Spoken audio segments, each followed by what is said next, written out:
welcome.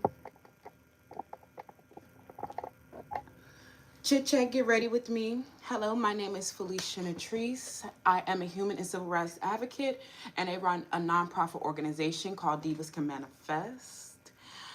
I am here to talk to you guys more about, like, of course, what I do and things like that. But hi, welcome in. But this is kind of like a get to know me and like who am I? Like you might be seeing me post all these different videos related to my work, and you're like, who? You know, you are a bit strange, lol. And it is true, I am strange, but it has taken me like my whole life to accept certain aspects of myself. So I'm just gonna go ahead and get ready. I'm actually getting ready for the day as well as getting ready for Sunrise Soul over on Felicia Natrice Tarot. That is one of my gifts as an intuitive, as a discerner, as a celestial healer as well. But if you guys do not know, I posted about this months ago about my experiences getting bullied. I'm just gonna put on a little bit of like lip balm because my lips are so dry. And I would like talk to you guys more about, you know, what it means to be neurodivergent, what it means to be beautiful, what it means to be disabled, um, what it means to have like certain childhood developmental traumas and be able to overcome some of those like limitations, right? So just a little bit of background. Hello, hello.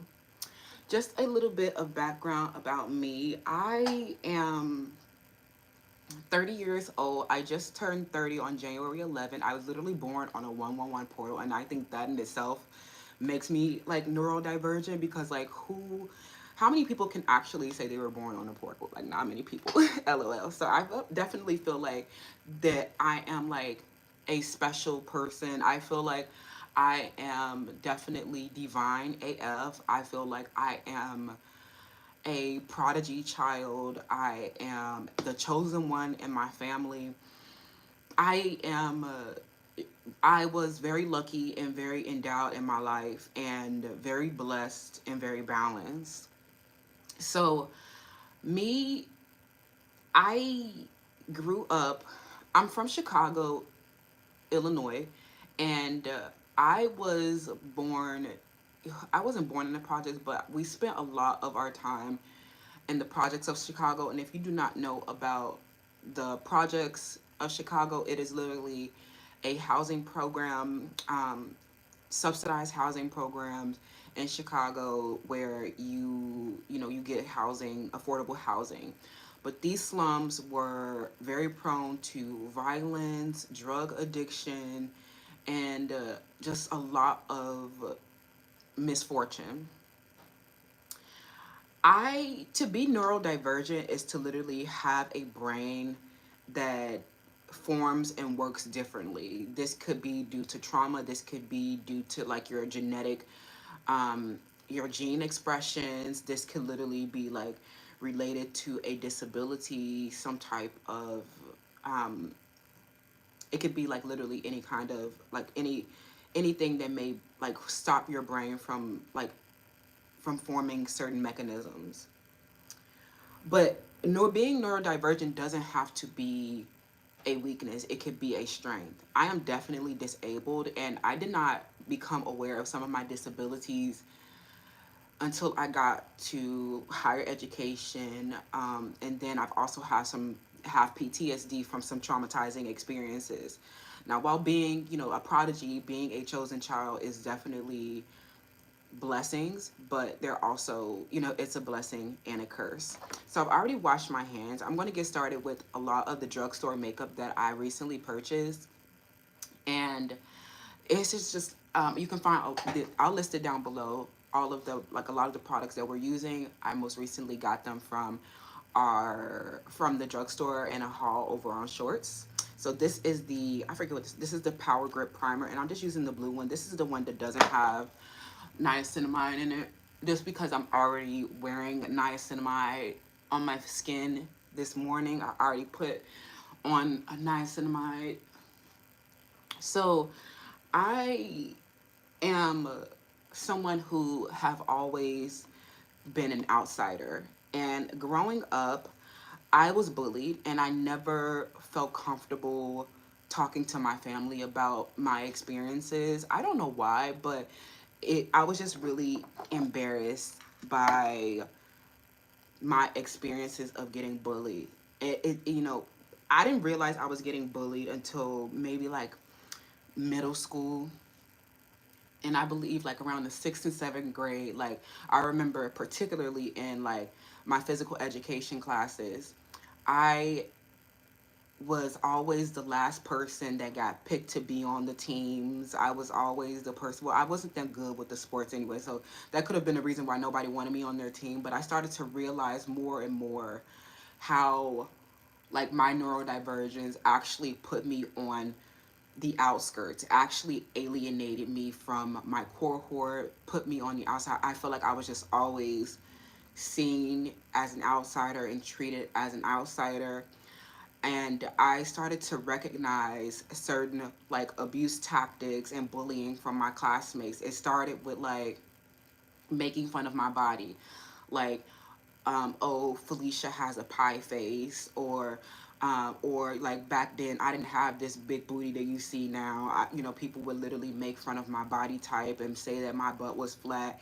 I never had boyfriends. I never had I would always have some type of friend, but I never really had supportive relationships in my youth. And I started to realize that it was bullying when people started to like name call me. Now I wasn't the only person getting name called. Like the boys in my like middle school class were actually treacherous, and they made fun of like everyone. But I feel like it was definitely like something that I really like struggled with like accepting myself and loving myself. And I just always was like this student that was always prepared. I always tried to make my best grades. I was always at the top of my class, and I started to realize that like it was because of like the way that my mind worked. And I remember that I was always the student that read aloud in class. So like how like you would do like popcorn reading in class and things like that. I was always the student that would read and write in class, and I now realize like get finding the discernment. I finally am like realizing that that was like the reason why I was so hated, because of the way that I spoke and the way that I could read and write. In my classmates, I noticed that they literally could not read very well. But this is literally something that my mother really honed within me. When I was born premature. I think I was born at like 6 or 7 months old, like 6 or 7 months in my birth cycle, and they told my mother that I would be mentally retarded, that I would never excel academically. And so my mom got me hooked on phonics, and she made sure that I could read and write. And I remember even like in my like kindergarten or first grade classes, when all of the students started to read and write, I knew I was struggling at first. And then I was given like tutors, and then I was given hooked on phonics, and then I just started to excel at it. And it like showed that the doctors were wrong. I was not mentally retarded. I was actually like a scholar student. So it was, I think that a part of it's crazy looking like in hindsight, realizing that a lot of like my challenges in life were actually related to like the way that my mind worked, and the way that I saw, like the way that I excelled academically, the way that like what they previously thought would be a disability was actually one of my greatest strengths. So I, remember, reading aloud in class and being the only student that read, and that nobody really ever like wanted to read in class. Hold on, y'all.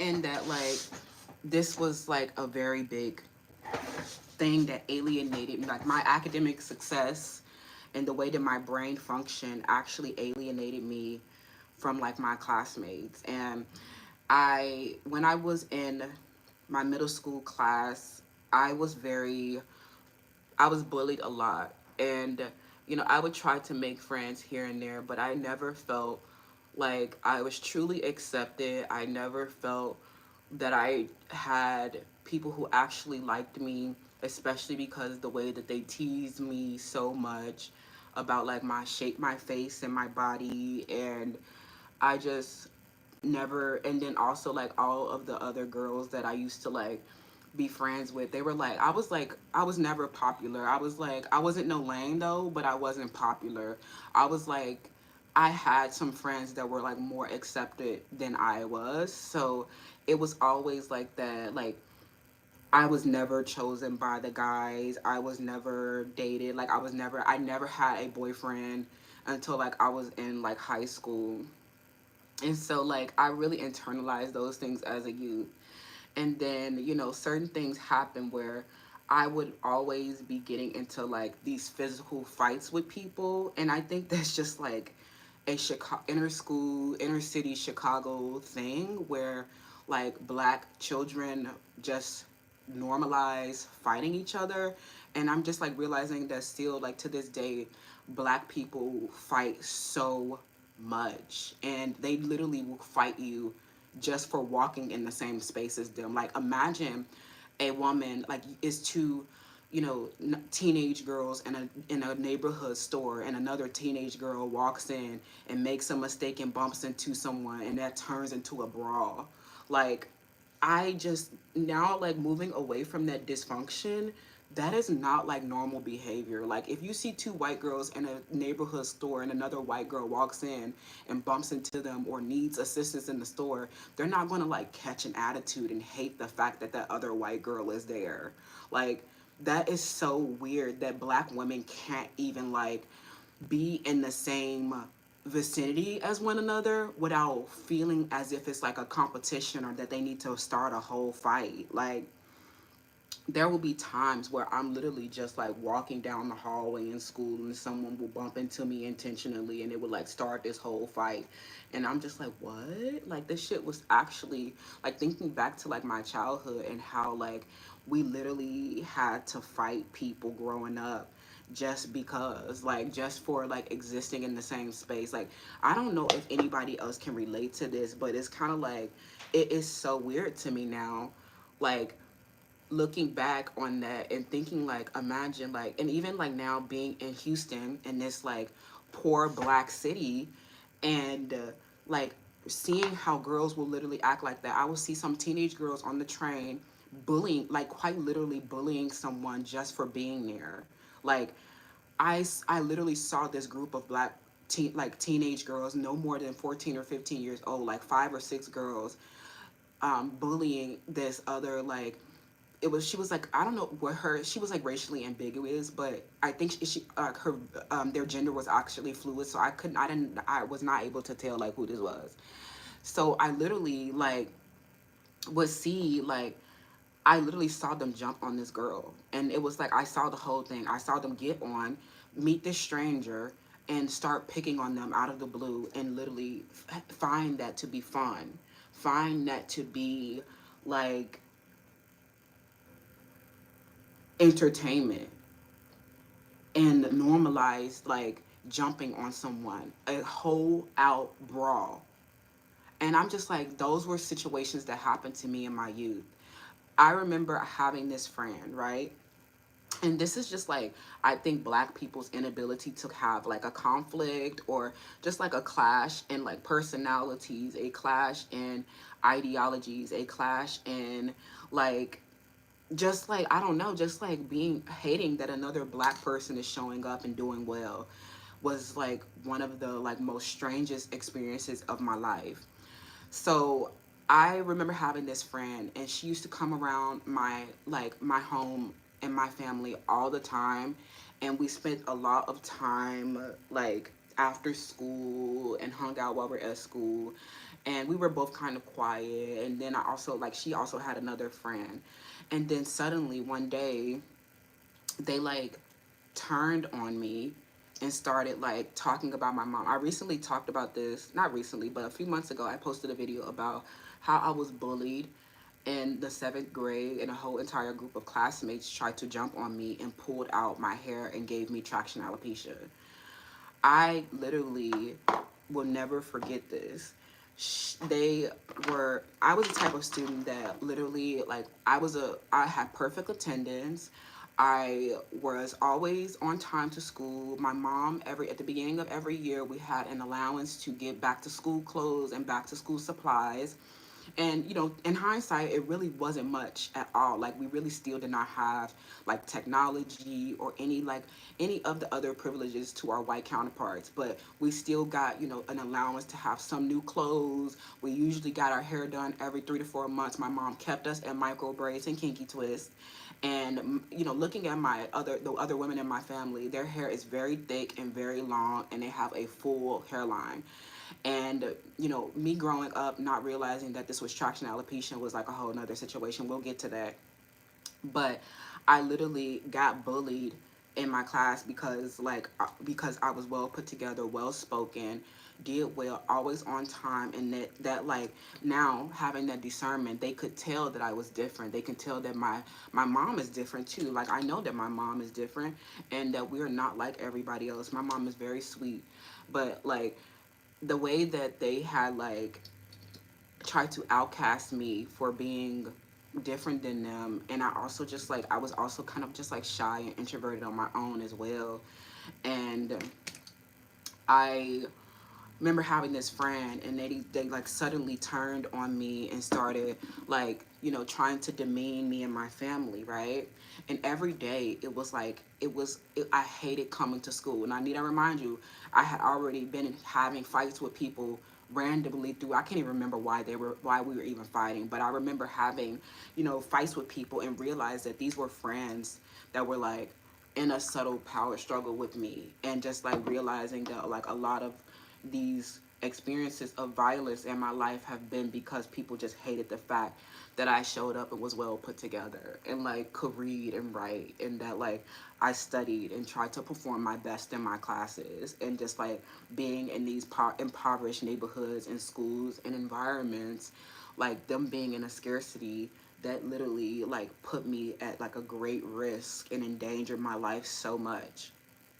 And so I remember being, in this ongoing and chronic like argument, verbal altercation with this girl, and then she got somebody else to turn on me. And then one day I was walking to my last period of class, and I had already informed, me and my mom had already informed like some of the school officials that we were in Forest Park Middle School. We had already informed a lot of the teachers and the and the class counselor, the social worker, that there was like this ongoing like fight and verbal attack going on, and that the tensions were brewing, right?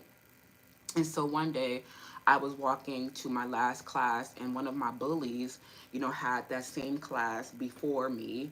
And so I would have to see her every day coming out of the class. And one day she was like this very stocky, like she was shorter than me, and like, but she was like stocky and big. And like one day she like bumped into me, and she had these big old arms, and she literally knocked into me. And literally that day I told myself that like, I don't care what happens, I'm going to defend myself. And this once when I looked down at her, and I said, I didn't even say nothing, I just took my hand. I took my hand and I knocked her into the wall. And next thing you know, it was like 10 other classmates jumping in, like but like boys and girls. Like I remember somebody's name is Corey. Somebody, it was like this 300-pound eighth grader that was like so big, and she like, it was like it was like this long hallway, like almost like the same length as like a football field, and it was like this long hallway. It was like from one end of the hall there was the door to my PE class, and then the other end was like where all the lockers was at.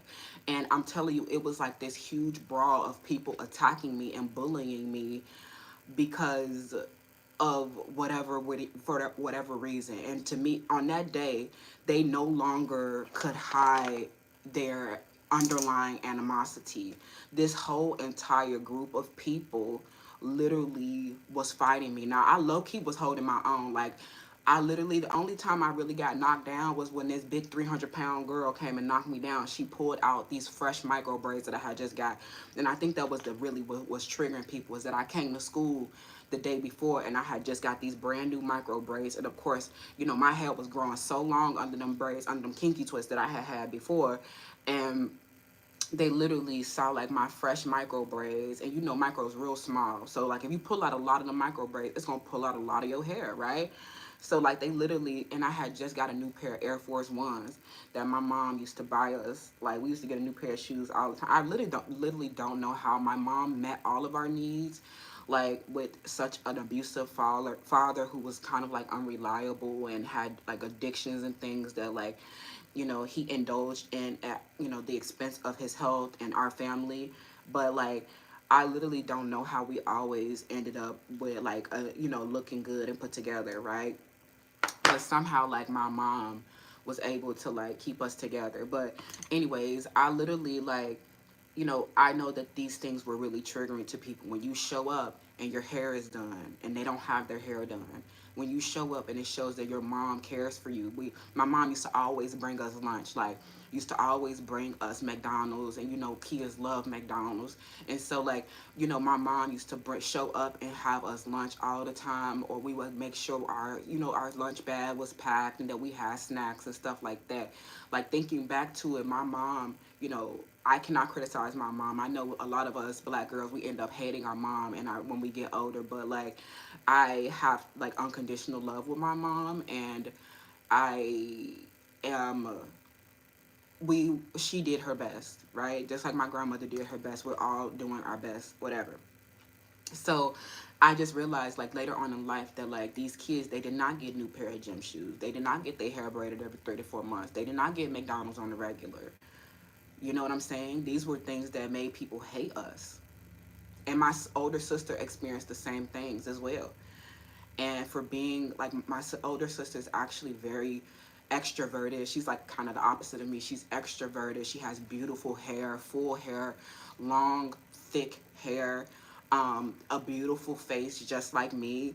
And like people literally hated my sister as well. She had a lot more friends because she was extroverted, but like people secretly hated her as well. And just like realizing that like people hated us for being smart and beautiful and put together. And like that day when I got into this brawl with all these people suddenly showed me how they really felt about me.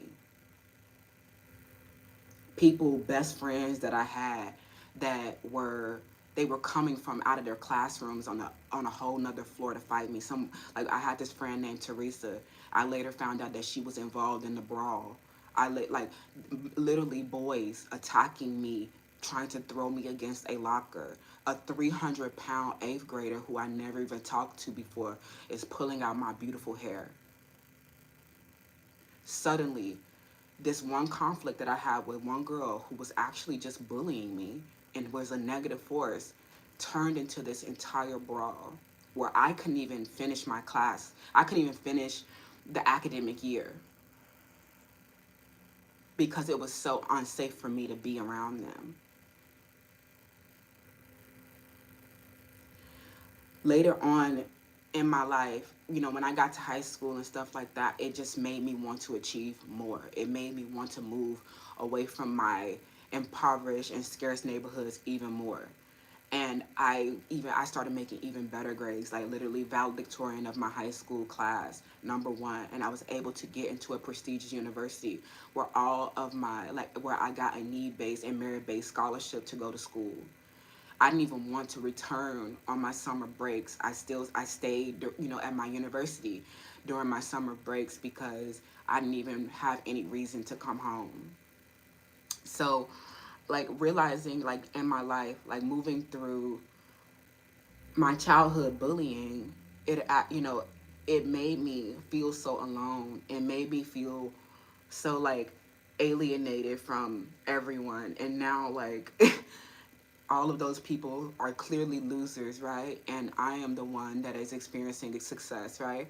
Now, knock on wood, hopefully I still will continue to experience success, and that I still experiences God's grace and mercy and everlasting love. But just realizing, like, more of my disabilities. When I got to college, I started to struggle. I was no longer a straight A student. I was so depressed, homesick, and, like, very, like in a culture shock, because, like, I was so totally far away from this inner city bullshit. And so learning that, like, to embrace, my different qualities. Like, at my university, it was a lot better, right? Nobody was physically attacking me, but there were spiritual attacks. And so, getting to college, I became severely mentally ill.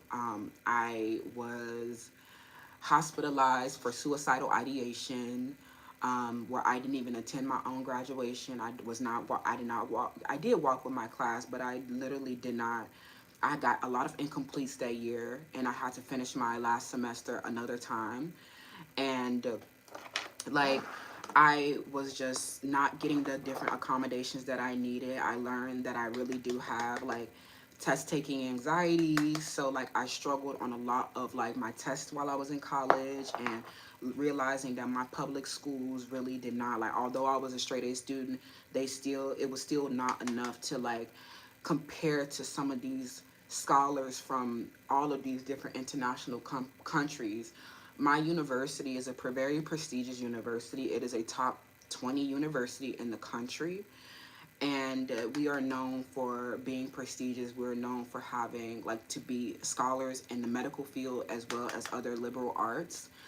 My university is Emory University is my alma mater, and getting to this school, like, and seeing, like, blackness in so many different forms. Like, actually, most of the demographic was African, not so much as American. That was actually a very small percentage of us that were actually American.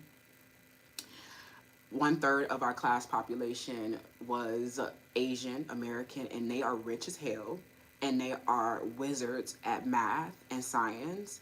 And getting into these classes, I literally felt so discouraged from participating. I stopped going to class. I was literally, like, nowhere to be found. I would literally just come around to take my test, or days that I needed to show up, and somehow was making a passing grade. I would probably, like, cram study and stuff like that. And then, like, towards my last couple of years, I had this boyfriend that was actually, he was from the Caribbean, and he was very good at math. Like I said, this is like, I'm surrounded by brilliant minds. I'm not the only smart one, and I'm also not the only beautiful smart woman there. There's a lot of other beautiful black women there, which I was not used to, because, like I said, I came from a community of very impoverished, very unattractive, and very unintelligent black women. None of them are nowhere near prestigious. None of them, they didn't even have scholarships to go to school. They did not have, any kind of opportunities because, well, they didn't do well at school, right? I fought very hard to get into, like, to get from Chicago. Like, I was like, I really want to get a college scholarship. So I ended up getting into Emory University, and that was the school that I chose. So I getting to my school, and I was like having this culture shock. Like I was like, oh my God, all these other like excellent black people around me, and just like Atlanta in general is known for black excellence and having a lot of like black wealth. And I'm happy that I was around that because it helped me embrace myself even more. It helped me see that there are so many more representations of blackness than what the dysfunction and fighting that I was coming from in Chicago. Like nobody is sitting up fighting somebody just for coming to school with their hair done.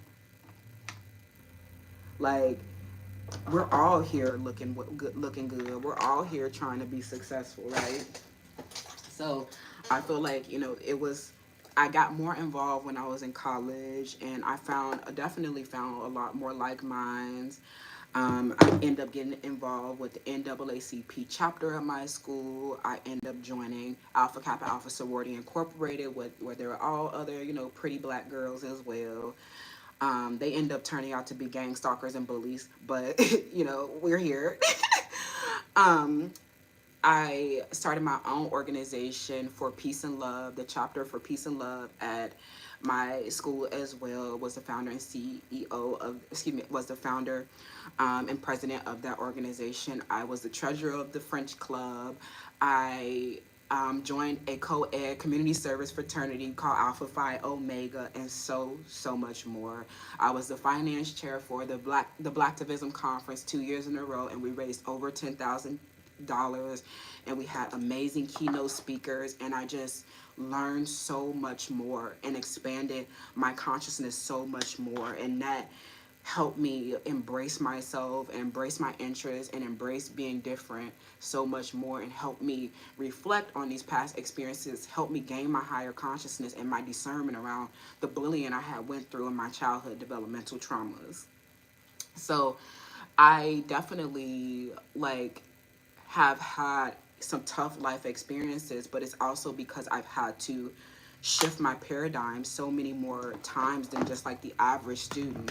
Like getting into like I remember being in a computer science class for coding, and it being so hard. I remember being in my econometrics class, my senior level class for my econ degree, and struggling so much.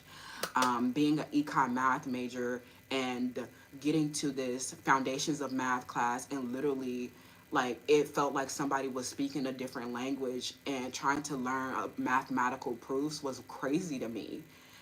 And going to the professor, and the professor is like, well, you might as well go ahead and drop out this class because like not many people succeed at this. And I was like, you're right. I'm gonna go ahead and leave that one alone. I'll stick over here with it, with my econ degree. I don't need to be here.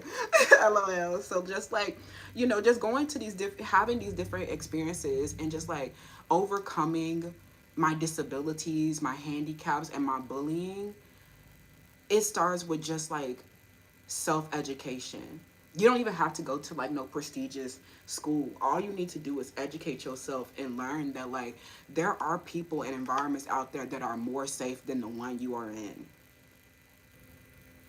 Not everyone acts like this, right? So it's been the hard not life. It's been the hard not life, but it definitely started with me just like saying, let me educate myself, because there are some fundamental lessons and missing information that I am not it's not processing. Why am I getting bullied? Why am I not accepted? Why are other people who are beautiful get accepted? It's because they're not neurodivergent. Why are other people why are other people accepted, in their flaws and all over me, right? So I started to learn that it was not because of my beauty that sometimes it could be just because of your beauty, right? But other beautiful people get accepted. Other beautiful people get honored for their, get honored, right? Right. So it is my neurodivergence and my way of thinking and my different mind, right? So when a leader walks into a room, the only people that get intimidated are the people who are not leaders. But when you get around other brilliant minds, when you get around other leaders, and you get around other purpose driven people, you start to realize that your paradigm and your dysfunction that you normalize in your childhood is not a representation of what's going on in the rest of the world. So how I overcame my bullying and embracing my neurodivergence, and even now having other, even in my adulthood, having adulthood trauma, and overcoming my handicaps and disabilities with PTSD, ADHD, is believing, having a strong belief in yourself and a strong connection to source, that you can get honored.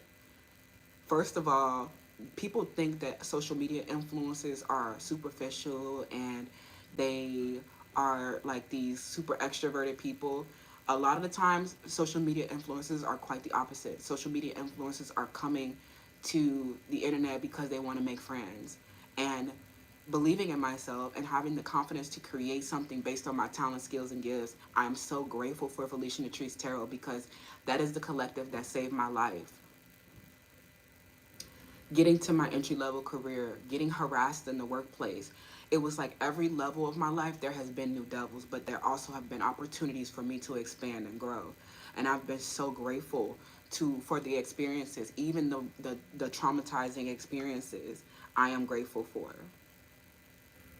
So you will not be bullied forever. And once you learn your self confidence and you learn your gifts and you believe in yourself, nobody can exploit you anymore, right? Nobody can exploit your vulnerabilities. Nobody can exploit your weaknesses when you believe in yourself. And now I have a community of people that celebrate me and that don't shy away from it, that don't, bully me and don't pull out my hair. Like, there are even people who, even to this day, after like knowing that I've been bullied in my life, knowing all of the adversities I've had to come through, go through in my life, they will literally still attack me or try to like make fun of my hair or try to make fun of one of my flaws. I'm very secure in myself, and I know what happened to like I know what happened to me. You're literally looking so, like, you look like a very low level individual. You look like you are like a bomb trying to make fun of someone and bully someone. You realize, like, going through your life, like it there, like, even if you are different, you are still a part of the whole. So just believe in yourself and find a group of people that will honor you for being different and not try to copy you and not try to like alienate you and like obsess over you, right? So believe in yourself and you will overcome your handicaps and disabilities. You are very capable. You are not handicapped. You are not disabled. You are abled. You are very able. Believe in yourself. So that is literally like what I have gone through these last couple of years, where I really focused on, being, learning my neurodivergence, learning about my gifts, like being an intuitive and being someone who's like highly empathic and sensitive, like used to make me feel like such an outsider. But I know that it's actually like such a blessing that benefits me and benefits like my collective, like my gifts and talents.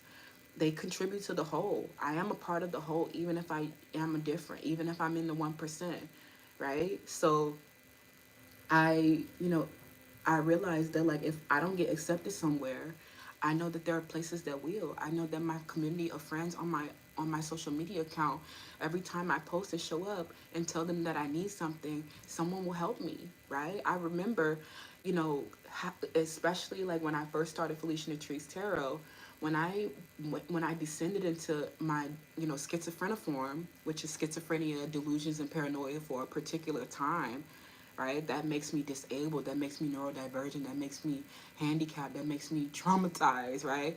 I remember getting online and this community of people sending me hundreds of dollars because of the work that I was doing, because I expressed help. That is so different than what is going on in the rest of like my experiences in my life, where people alienated me and wanted to stop me from getting the support that I needed. Just because somebody's different doesn't mean that they should not have support. So like seeing that inspired me, and so every day, now that I'm in remission, now that I am able, right? I I do everything for my collective, because that is the collective that saved my life. Like, what would I be without my mother and Felicia Latrice Tarot? Nowhere. because of all of the bullying that I've experienced in all these different places. But like all of these different places also help me learn and more about my gifts, learn more about who I am. All of the experiences help you understand how your own mind works, right? A part of being neurodivergent is also understanding how your mind works, learning how your brain functions, witnessing your brain function, right? From a place where I wasn't functioning, where my brain wasn't working, to now I am functioning. Now I am able, right? Despite the handicap. So I feel very blessed now, and I just keep going every day. The best thing that you can do now is just like stay motivated, right? Stay inspired. Stay working at yourself. Stay honing those gifts, and you will be okay. You will be okay. Like thinking back to like this whole out brawl that I have inspired for being neurodivergent. And that's not the last time I was attacked by a group of people. Although they were not attacking me physically, people have been, like, there's been groups of people attacking me behind the scenes, spreading nasty rumors and gossips about me. There have been people in my workplace that have been trying to stop me from getting promoted, stop me from having financial opportunities. There have been people who have been breaking and entering, stealing my possessions, right? All because I am different, right? When people see a neurodivergent person, they are so intimidated by the way that they are different. They function differently, right? You know that someone's neurodivergent, or you can tell that if you're a neurodivergent, if you're coming into a space and somebody is like, people stare at you all the time, or there's like, what did you say? Hi, fairy. Like, you know that you can tell, people could just, I just know that like people can sense, when you are different, right? And but you know what, I'm just like, okay, I can learn to live that I'm different. I can't help it, right? I can't help it. It is what it is. I'm eccentric, I'm traumatized, and not many people can come from the projects of Chicago and into like these different networks that I have. Like, not many people. So I understand that just makes me different. That makes me having a different experiences. That makes me having a different set of consciousness. So these everyday experiences with these bullies, I forgive them, right? How you overcome and release resentment for getting bullied is forgive them and have compassion for these people because they were just scarce, right? And that scarcity breeds violence. That scarcity inspired an entire group of people to attack me multiple times, right? And I constantly overcome them because I have a strong connection to source. And I know that through the cosmos, I am connected to other light beings. I have cognitive connections now. I have kindred spirits now. People who rooting for me, people who sent me hundreds of dollars when I was in need, when I was crying, scared for my life because of some type of attack on my neurodivergence. And literally seeing that there are people out there who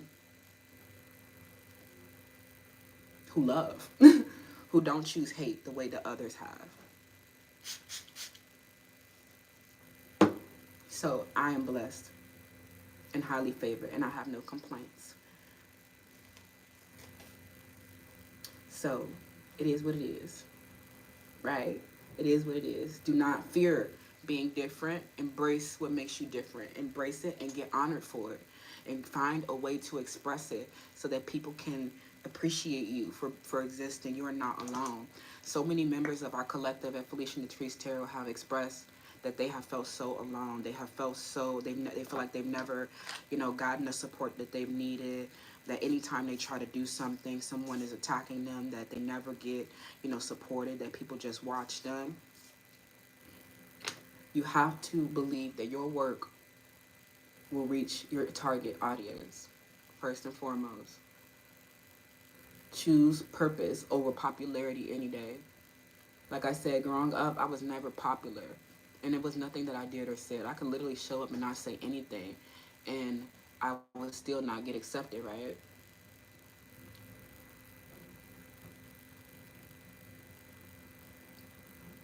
And then realizing it was not what, it was not what they told us. right? That made us internalize all, and have these deep insecurities about our self-belief and worth and what is possible for us. It is what we told ourselves, okay? If you tell yourself that you're alienated and you don't have support, then you will be alienated and you won't have support.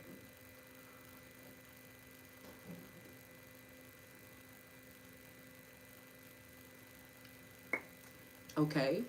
Period. Friends.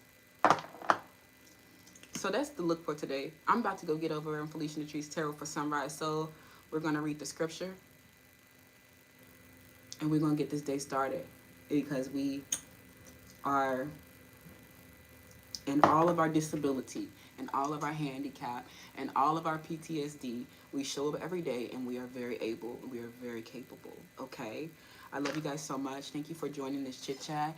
Thank you for being here. If you're catching the replay, thank you for supporting. Let me know what y'all thought about this. I'm just finishing up with this mascara. Most of this was drugstore makeup, I think, right? I think the only thing that was not drugstore makeup was my setting powders.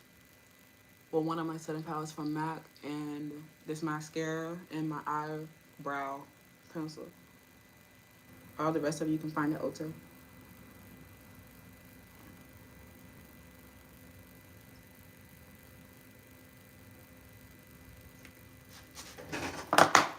Let me put my glasses on so I can see y'all. And then I finally got me another detangling spray because I cannot be walking around with no Tangle synthetic wig, Chad. Hi, True. How are you doing? Hi, hi, hi. I'm actually getting off. If you want to chat with me more, I'm going over to Felicia Tree's Tarot. And we're about to get started with our morning scripture for Sunday. I might be back here later to do yoga with y'all because, y'all, the yoga did not get saved from yesterday. And I'm actually, like, so irritated by that. Like, I literally was waiting all day for it to upload. And then it literally, like, as soon as I got connected to a Wi-Fi, it like got lost or something like that. Like, I don't know what happened. Let me put the setting spray on too. This is also the e.l.f. Power Grip setting spray. I don't really like the way it sprays, but I don't like the smell and the way that it sprays. I feel like the mist is too fine. I don't know. I know nobody ever complains about the mist being fine, but like I really don't get that. And today what I'm wearing for my perfumes, because I just like to, like, even if I'm not going anywhere, I just like to smell good, okay?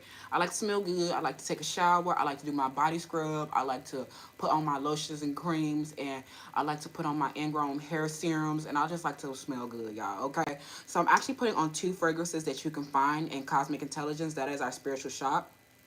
And all of the proceeds to Cosmic Intelligence go back to our nonprofit organization.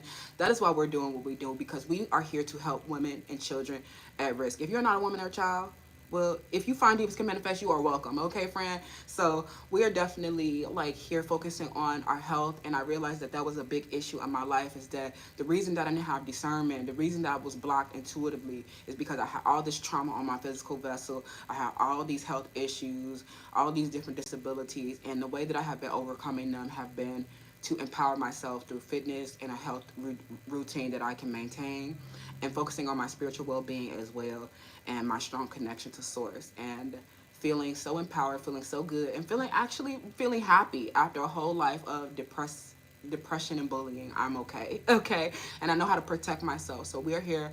If you are interested in giving back and helping women at risk, check out Cosmic Intelligence. Become a donor. You can find 2 of our perfumes. This one is Manifest Your Happiness, okay, because we happy over here. Oh no, where's the top? I'm glad I saw that. Let me just shift this top over. 1 second. I think I know what happened to that top. Let me see. Okay, let me see if this top fit on there. Okay, it do. I haven't sprayed that one in a long time. That one's good. I might put that one in my collection. Top is missing. Every time I get a damaged perfume, I'll be like, I'm going to just put it over in my collection and just use it as an excuse to keep it. Yes, the smell goods is definitely necessary, okay? The aromatherapy has been very healing. Also healing through sound, music. You know, I'm very big on music. So some of you guys, if you are neurodivergent, you can definitely use some, like, alternatives to help yourself heal.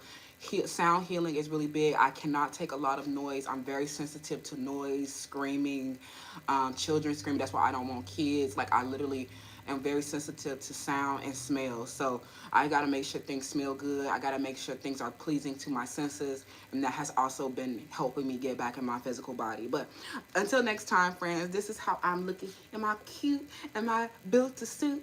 Okay, I love you guys so much. Thank you for joining me. If you're catching the replay, you can find all the information about me as well as Divas Can Manifest and what we're doing over on Felicia Latrice Tarot on my main channel. I love you guys so much. Thank you for being here. Thank you for supporting me, and I'll see you guys later. Bye.